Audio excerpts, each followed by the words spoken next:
তো hello guys, এই যে আমার স্ক্রিনে দেখতে ওই নাকি সুদর্শন। আসলে এই কথাটা শোনার পরে কসম খাই ভাই, আমি আমার বাচ্চা থাকার ইচ্ছাটা নাই, মনটাই কইতেছে ভাই আমি কোনো কিছুর লগে আমি ফাঁসি দেই, নাকি আমি দেশকে আত্মহত্যা করি। ওর যদি সুদর্শন পুরুষ হয়, আসলে ওর মুখে নাই ওর যে সুন্দর আছে, যে সখী একটা সখী দিকটা নাকি কি যে আছে, ওকে আমি যদি মানে ওরে যদি আমি এক দিই তোর আমি তার পার্সেন্ট দিব শুধু খালি সখী।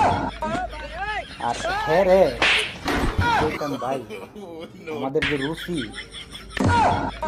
ভিতরে টুকটাই বুঝছে, হ্যাঁ রে না দেখা যায় পুরুষ, না দেখা যায় কোন জাতের মানুষ একমাত্র আল্লাহ দিতে পারবো।